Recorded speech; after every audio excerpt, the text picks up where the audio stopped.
Very good morning, kids. Hi, how are you? I hope you all are safe and fine. बच्चों आज हम standard second में chapter 18 जिसका नाम है the magic porridge pot. Right बच्चों, तो उसकी वो स्टोरी समझने वाले हैं। तो आपकी मैरीगोल्ड की बुक ओपन करो और एक बहुत ही अच्छी सी स्टोरी है, आपको बहुत ही पसंद आएगी बच्चों, है ना। So let's start. तो बच्चों स्टोरी शुरू करते हैं द मैजिक पॉरेज पॉट। यहाँ पे पॉरेज का मतलब क्या है, पहले तो हम ये समझते हैं कि यहाँ पे लिखा है मैजिक पॉरेज। तो ये मैजिक का मतलब है जादुई और पॉरेज का मतलब है एक स्वीट एक चीज़ होती है, जैसे हम खीर पीते हैं ना बच्चों, तो वैसे एक खीर जैसा एक स्वीट वो एक टेस्टी खाने की वो चीज़ होती है। और वो पॉट पॉट का मतलब ये घड़ा, आप यहाँ पे देख सकते हो बच्चों कि ये क्या है, ये मैजिक पॉरेज पॉट। राइट, तो मतलब जादुई खीर का ऐसे घड़ा, उसको जो कढ़ी भी हम बोलते हैं जिसको, वो भी होता है एक स्वीट, एक खीर भी जैसा होता है। तब शुरू करते हैं अब कि once there was a little girl named Tara. She lived with his mother. They were very poor. एक समय की बात, एक छोटी सी जो ये लड़की है जिसका नाम तारा था, वो उसकी मम्मा के साथ रहती थी। वो बहुत ही गरीब थी। यहाँ पे पुअर का मतलब क्या है बच्चों, गरीब। One day she went to a forest. There she met an old woman. The old woman gave her pot. She said there is a magic pot. एक दिन वो जंगल में गई। यहाँ पे फॉरेस्ट का मतलब क्या है बच्चों, जंगल। तो वहाँ पे उसको एक बूढ़ी औरत को वो मिली। तो वो एक जो बूढ़ी औरत थी उसने उसको एक क्या दिया, एक पॉट दिया। पॉट का मतलब ऐसा एक घड़ा दिया और बोली कि ये बहुत ही मैजिक पॉट है, मतलब जादुई घड़ा है। It will cook porridge for you when you से। लेकिन ये जो है ना, ये घड़ा जो है वो जब भी आप बोलोगे तब वो पॉरेज बनाना शुरू कर देगा।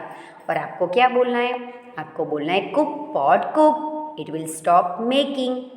तो वो ऐसा बोलेगा कि ये ऐसा बोलते उस वो जो बूढ़ी औरत थी उसने ऐसा बोला कि जब आप उसमें ऐसा बोलोगे कि कुक पॉट कुक, तो वो पॉरेज बनना शुरू हो जाएगा। पॉरेज मतलब मैंने आपको बच्चों आगे सिखाया है, पॉरेज मतलब खीर जैसा होता है कि आप जब बोलोगे कि कुक पॉट कुक तो वो पॉरेज बनना शुरू कर होगा। फिर it will stop making porridge when you से स्टॉप पॉट स्टॉप, कि जब उसको आपको स्टॉप करना है तब आपको क्या बोलना पड़ेगा, स्टॉप पॉट स्टॉप, तो वो पॉरेज बनना बंद हो जाएगा। तो जब शुरू होता है तब बोलने का होता है कुक पॉट कुक, और जब वो नहीं बनाना है तो क्या बोलने का, उसने बोला स्टॉप पॉट स्टॉप। फिर Tara was very happy. She ran to her mother and said mother we will no longer be hungry as I have got a magic pot. तब वो तारा तो बहुत ही खुश हो गई ये लड़की। तो उसने ऐसा बोला उसकी मम्मी को, मम्मा अभी हमें भूख के लिए बहुत ही लंबा वो हमें भूखे रहना नहीं पड़ेगा लंबे समय तक, क्योंकि मुझे एक मैजिक पॉट मिल गया है. तारा से to the put cook pot cook and the pot cooked the porridge. Her mother was very happy and they both ate porridge. कि तारा ने वो पॉट उसकी मम्मा को दिखाया और बोला कि कुक पॉट कुक, तो उसमें पॉरेज बनना शुरू हो गया। उसकी मम्मा भी खुश हो गई और दोनों ने पॉरेज खा ली। बोथ एट पॉरेज मतलब दोनों ने पॉरेज खा ली, खीर खा ली। One day when Tara had gone out, her mother felt hungry. She said to the pot, cook, pot, cook. The pot started cooking porridge. एक दिन जब तारा बाहर गई थी, तारा हैड गॉन आउट मतलब क्या, वो बाहर चली गई थी, तब उसकी मम्मा को भूख लगी थी बहुत ही। तब उसने वो पॉट को बोला कि कुक पॉट कुक, तो फिर पॉरेज बनना शुरू हो गया। नेक्स्ट पेज पे आते हैं बच्चों। After eating her mother said do not cook put. फिर जब उसने पॉरेज खा ली तब उसकी मम्मा ने बोला do not cook cook pot, क्या बोला बच्चों? Do not cook pot. But the pot went on cooking.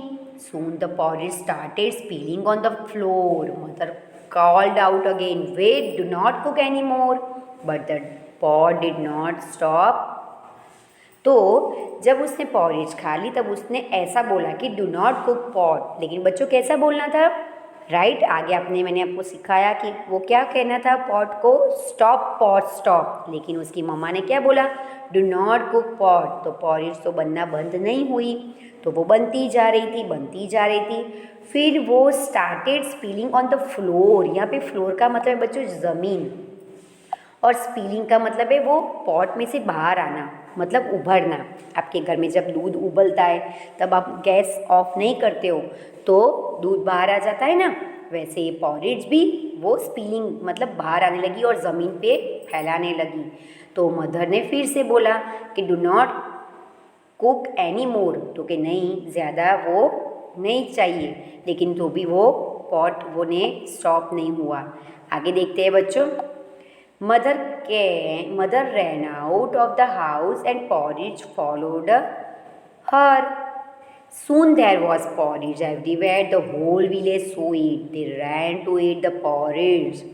तो मदर जब वो घर से बाहर निकली तब उसने ऐसे फॉलो किया वो पॉरेज को, मतलब उसके पीछे पीछे गई. पॉरेज तो सभी जगह फैल गई. कहाँ पे? पूरे गांव में. सभी गांव वालों ने भी देखा और सभी गांव वाले तो उसको खाने के लिए दौड़ने लगे. When Tara came back, she saw that the road was full of porridge. जब तारा आई तब उसने देखा, वापिस आई तब उसने ऐसा देखा कि पूरे रोड में पॉरेज है. She ran home as fast as the could. She heard her mother shout, Tara, the pot is cooking and it will not stop. तब वो अपने घर में दौड़ के गई. तब उसकी मम्मा ने उसको ज़ोर से बोला कि तारा, ये तो जो पॉट है वो उसमें कुकिंग होना स्टॉप ही नहीं हो रहा है. तो तारा ने तुरंत बोला स्टॉप पॉट स्टॉप, और वो पॉरेज बनना बंद हो गया बच्चों. राइट, तो इसके ये राइटर कौन है? अ फॉल्क टेल. तो बच्चों इसमें हमें ये पता चलता है ये स्टोरी में से कि कोई भी अगर कोई जादुई चीज़ होती है उसमें ऐसा कभी वो उसके लिए हम कभी मुसीबत में भी पड़ सकते हैं बच्चों, है ना. तो वो कभी कभी हमें जो ऐसे ना आता हो या तो वो हमें उसको मुसीबत में पड़ सकते हैं बच्चों. तो यहाँ पे हमने कौन कौन से न्यू वर्ड्स देखे? मैजिक का मतलब है जादू. कुक का मतलब है वो खाना बनाना. पॉरेज मतलब खीर. स्पिलिंग मतलब बाहर आना. होल मतलब सारा, पूरा, बहुत ही ज़्यादा. विलेज का मतलब है गांव. तो यहाँ पे बच्चों आप देख सकते हो ये ड्राइंग भी आपको दिख रहा है कि ये ड्राइंग में से क्या है? पॉरेज जो बाहर निकल रही है सारा वो आपको दिखाई दे रहा है बच्चों, है ना. तो यहाँ पे हमारा ये स्टोरी ख़त्म होती है. आई होप आप सबको वो स्टोरी अच्छी लगी होगी बच्चों. नेक्स्ट पार्ट में उसके क्वेश्चन आंसर देखेंगे. So take care and bye bye.